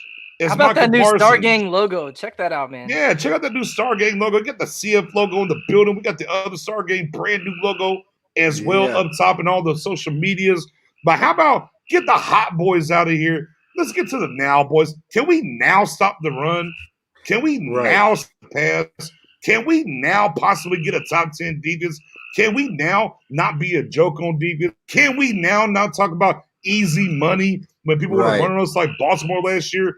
Can we, as my guy Parsons said, see ball, get ball? Can we move forward with the Now Boys? Get the Hot Boys shit out of here. Man, let's rock with the Now Boys. Let's be great. Let's be positive on that standpoint, guys. Right. Yeah. I agree, man. It's been long enough. Like, it's been long enough for the Dallas Cowboys had that defense. Like, we can just lean on that defense, a dependable defense that we can lean on. Now, granted, we still have a lot of question marks, but like I've been saying, we have the possibility for these guys that we brought in this draft to have a Dak Zeke like impact defensively. So I'm all for it, man. And it starts now we're just starting with this rookie camp. So let's get it, bro. Let's get it. So no easy money. No easy money. Like let's get the easy money takes out of here. I saw somebody said 2018 kind of. Man, we had no dominant defense since forget 2018. Right. I'm not even 2018, bro. Like low key. I'm just not trying to hear. I mean, Doomsday is great. These young cats want to do their own thing. Yeah, Mo. I mean, we're gonna make it happen. But let's be now. Let's be in the moment. Let's go attack this thing right now and stop what's going on, man. You know what I mean? I just, bro. Guys. There's no disrespect to the old logo, the Hot Boys, but here's the thing: the 49ers came out, they got the logo, whatever. The Cowboys defense didn't play for it the right way. They got it. With the Now Boys, we have a new set of pack of wolves that has joined this defense with the old vest that we know they're going to be there. It's about right now, and it's time right now that this defense getting these guys asses and keep the Hot Boys. We're the Now Boys. It's going on right now, and this is all about. The boy said the No Boys is kind of corny. No hate. Well, we didn't say the No Boys. We said the Now. Yeah, I don't. See, here's what I like. Here's why I like. If you don't know, now you know. Now you know. Here's what I like about it. Like when players get drafted by the Cowboys, they talk about the history. It's irrelevant. It is. Like when we bring up 5 Super Bowls, blah, blah, blah, fans are like, what have you done in the last 25 years? I don't care about that. Like, I mean, it's great and all. It's great to have your history, but I want my players to care about right now. Let's make a culture shift right now. Let's make a play right now. Let's win a game right now. Now Boys is pretty relevant in my opinion. Right. It's been 2 years. Yeah. I don't care about anything. I'm talking about right now, if you will. Right. Real question. Oh, hit it wrong. Oh, hold on, Bobby. I'm sorry. Up there. Let me make up. Do you think Jabril Cox is going to play a lot this season? I think there's going to, personally, I think there's going to be a lot of injuries in front. I think that for him to get help on special teams, I think on defense, and then next year I'm looking for him to. That's where I'm at right now. That's where my temperament is. Things can happen and that can change, but currently, that played 1 year at LSU. Questions about his tackling. Not that he's not a willing tackler. He just has to get better at tackling. Right. He great depth. He accountable when called on and help special teams. He's able to do more than that. Man, that's so be guys. Jabril Cox, hot button board. And look, this is real quick. Wait. Hold on. I'm gonna let you go. Wait. And real quick. Here's how we know Spoony and Jay Tuck. We wasn't off about the third. As much cap as we back and forth and everything else. Right. When they asked about those third round picks, they always ask first, fourth round. Funny how that a little bit. But with that being said, no. Go. Oh, sorry. It was breaking up. I just want to set the table real quick. When we say play a lot, we're talking about defensively, I'm assuming is what the question's about. And when we say play a lot, like what is a lot? Is that like more than 50% of the snaps? Like what does he want to know? Because I want to make sure we're answering the right question, because that might be different for all 4 of us, what we consider a lot. Like for me, a lot would be like more than 40% of the snaps as a rookie, I'd say is a lot. I don't know if that's the same for you guys or not, but that's a lot. That means he's playing base and nickel to get a lot. I think it's situational. Honestly, like I just don't see him playing a lot. Like, yeah. Okay. So if we're talking about like, is he going to start? No. Right. Is he going to play in situations? Yes. Is he going to play a lot? Like as in third downs every game? Yeah, possibly.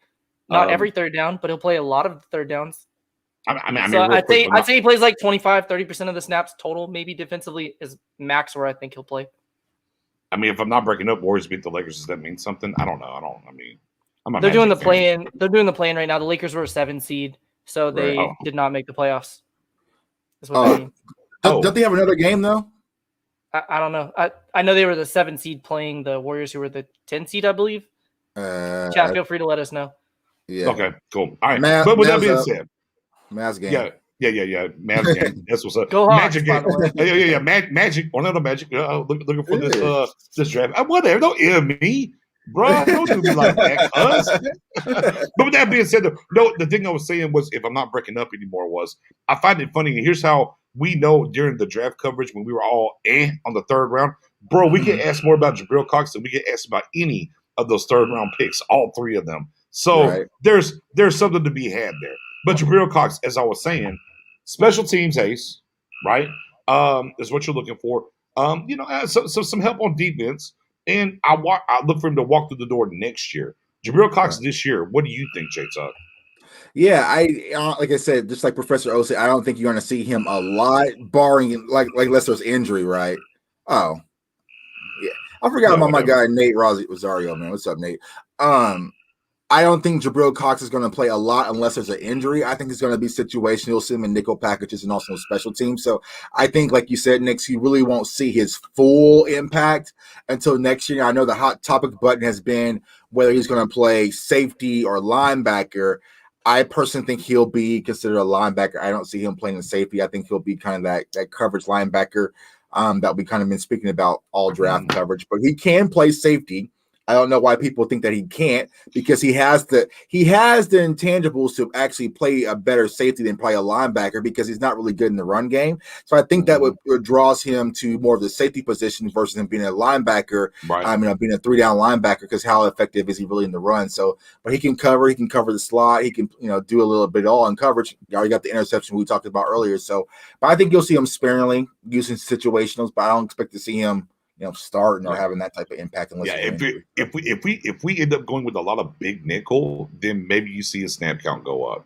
It's kind of where I'm at. If we play big, again, we don't know if we're going to play big nickel or not. But I'm just saying, it is in the repertoire of Dan Quinn.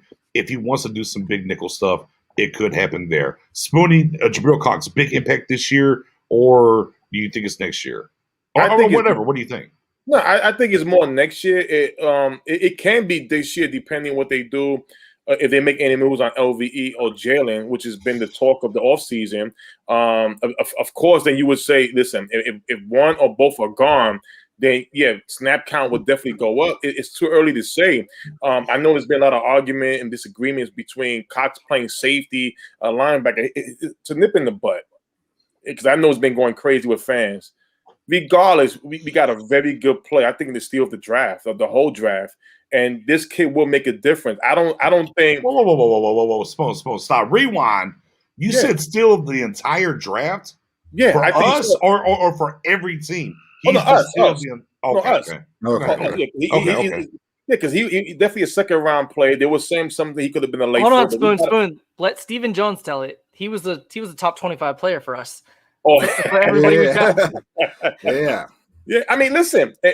He what I love about him the most is that from going from North Dakota State at 3 years, and you go right into LSU, a real top of the line school, and you become that team captain and doing the things that he was doing.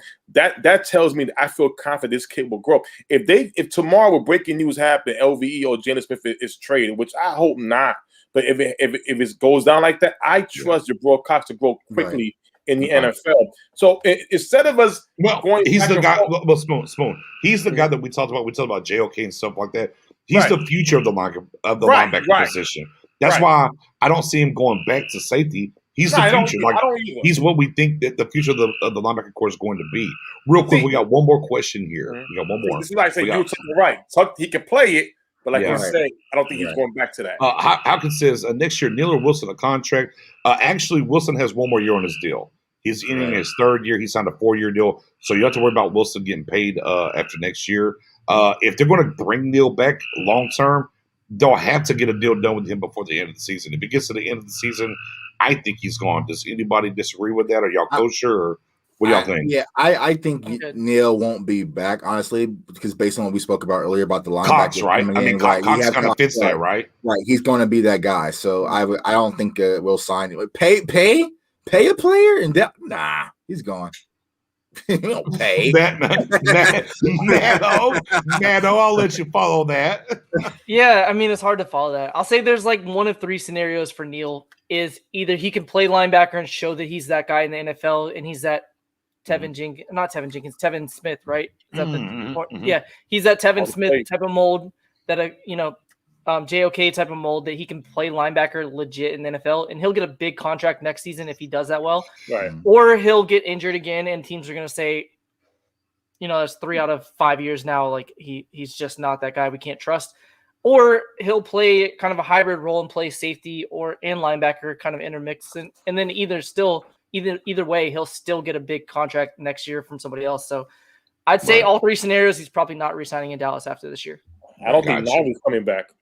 You don't think who? I don't think none of them will get a new contract unless Brent Urban might, depending. Yeah, I like the Urban. Like low key. No. Wilson. I wish Urban would have got a 2 year deal, but neither here nor there. But go ahead. Donovan Wilson. I don't think I don't think they're gonna get it. None of them will get a contract extension unless Donovan Wilson has a Pro Bowl lights out year and really impresses Dan Quinn. And it's sad because he's been held back. Wilson's been. Well, Dick was about to unleash him, though. Spoon, come on now. I don't feel confident. I feel confident in Wilson. I don't feel confident. Okay, whoa, Spoon. So we're worried about what's going to be at safety currently. Right. We think that's going to be Donovan at least as strong. That's what we believe. And you're saying after a year? I mean, you got to worry about Donovan next year, but you're saying like, bro, we're just going to have anything. That's where we're at. No, I think that was going to happen. This is that Wilson will definitely walk off. I don't see Stephen Jones re-signing him. They'll draft. I think Israel Mumaku, if he plays well, will be the future guy they'll start up for him. It's scary. I see the same. We're going to get that far down the dadgum pipeline. Yeah. Okay. I'm not going to get that far down the pipeline for sure. With that being said, guys, man, we've had a great night, man. We appreciate y'all rocking with us as always. If you have a question, now's the time to get it in. I'm going to spin it around so you can find out where you can follow everybody. Jay Tuck, go right ahead, sir. Yeah, of course, man. You guys can find me on Twitter at JTuck151. Also on my YouTube channel, Cowboys Fans Only. CowboysFansOnly.com. I know I said I don't have new merch last weekend, but I got some cooking up this weekend. And then, of course, with my Star Gang family, man, on Wednesday nights and some other times. So turn that notification bell so you stay updated with all Dallas Cowboys content. The big facts. And with that being said, Professor O officially, Star Gang affiliate on the board. He's in the building. Missed the newest addition to the Star Gang podcast crew. Professor O, tell the people where they can find you, though. You can find me on Star Gang on Twitter, but on Star Gang on YouTube. Twitter, you can find me at Professor O_NFL. I'm the guy that is starting the Fire Rowdy cancel. Yeah, you got to get it out there. So, and real quick, and lay that out for him real quick before we get out of here. Why are we canceling Rowdy? So just full transparency, I was kidding. But the tweet is because the last Super Bowl we won is 1995. Rowdy was officially made our mascot in 1996, and we've won 0 Super Bowls since then. Kind of funny, we did not win a playoff game since Rowdy became our mascot until 2009, and coincidentally, or not coincidentally, Rowdy was absent that season. And then we finally won a playoff game. So Rowdy's bad luck. I need this guy gone. I don't care if you like him or not. He can be a part of the organization, but he can't be our official mascot. And then real quick, Patriots fans will appreciate this, and I'm sure NFL fans in general will. A fan actually told Robert Kraft before training camp one year, Kraft was riding on a golf cart, and he said, "Hey, Robert, can we change our mascot's number? He wears number 0. We've won 0 Super Bowls. It's just bad luck." And Kraft points at him and says, "That's a good point," and changes this number, and they won the Super Bowl that year, their first ever Super Bowl. So I'm just saying, I don't know if it's luck. I don't know. I'm just putting it out in the atmosphere. Hey, man, whatever it takes. Cancel Rowdy, hashtag. So basically make Rowdy number 6 or fire him. Either way, I don't care which one you do, but he can't stay.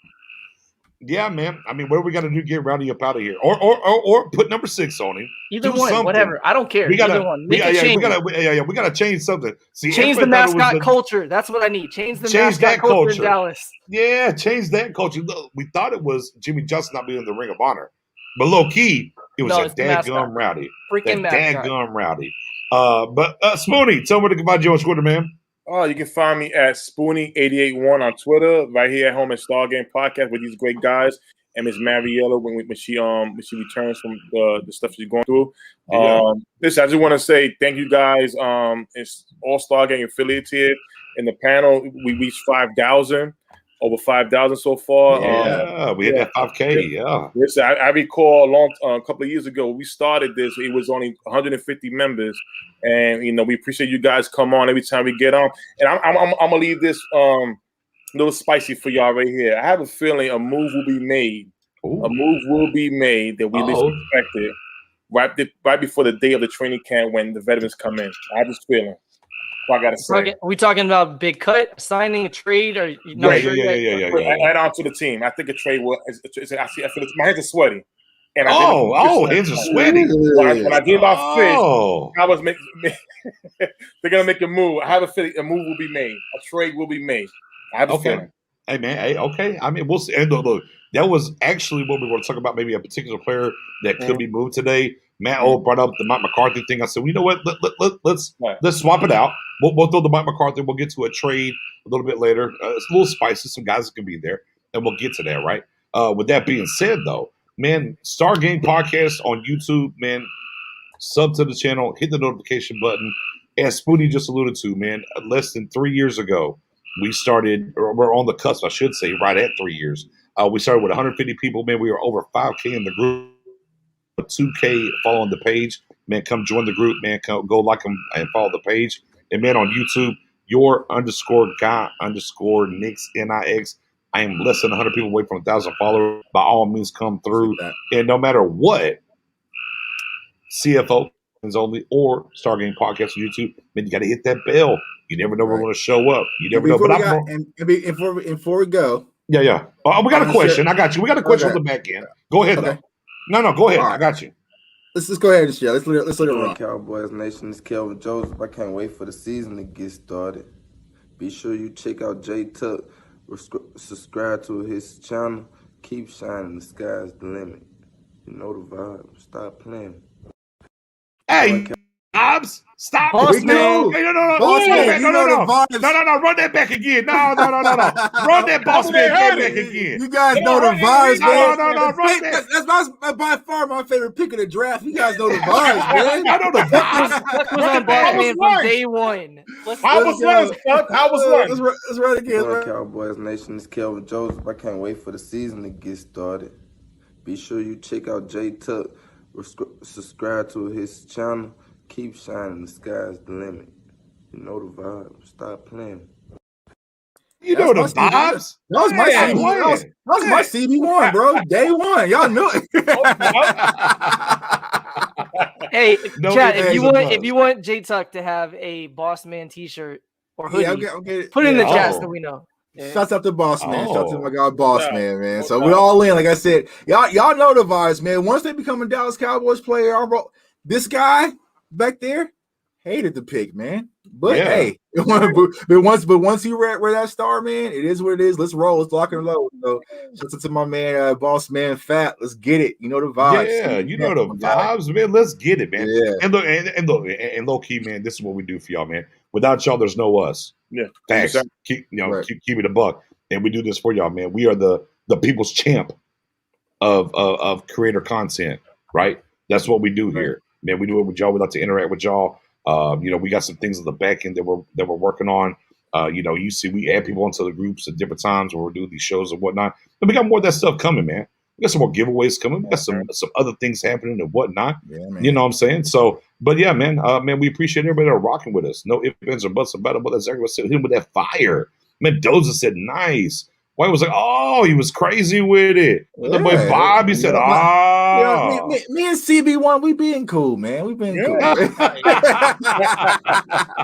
See, this show has a little bit of everything, though. You have Spoonie, who's Mr. Optimist. You have me, who's Mr. Analytics. And then you have Tuck, Nix, and Mary, who are a little bit in the middle. Crazy. A little bit of everything.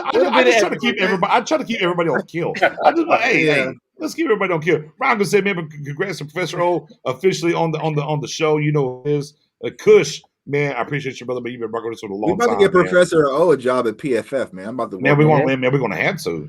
I'm surprised they haven't hired me yet. I'm like, hold on. Wait. My guy Mo said I haven't heard me just saying if I'm scoring on. Let's keep it unequivocally. Okay. All right, look. Let's keep it. Hey, look. Unequivocally, let's keep it a buck. Boss man fed. Fucking with Spoonie, CFO. go ahead. What's your phrase? Go ahead and hit it. You already know. What's that? At the At end the of the day. day. Come on, man. Come on, man. At the end of the day. Yeah. Hey, Bobby, I'm on the best behavior right now. Yeah. Best behavior right now. Best behavior until the season starts. Fair enough. Oh, Ron Hopkins, real quick. We'll get out here on this one. Gilmore after June 1st. The sweat, right, Ryan? The sweat in the hands. The sweat in the hands. The sweat. I get it. The sweat in the hands. With that being said, man, we appreciate y'all as always. Keep them bells turned on. We might bounce back something this weekend. It's right into the weekend. You already know what it is. Every Wednesday, you're going to hear Rocking Live at 8 p.m. Central, all the way until regular season. We get to Tuesdays. And, man, get in the group and come mess with us on Twitter. Man, I'm less than 100 people away on Twitter, man. Your _guy_Nicks for 1,000. Appreciate y'all as always. Y'all have a great night.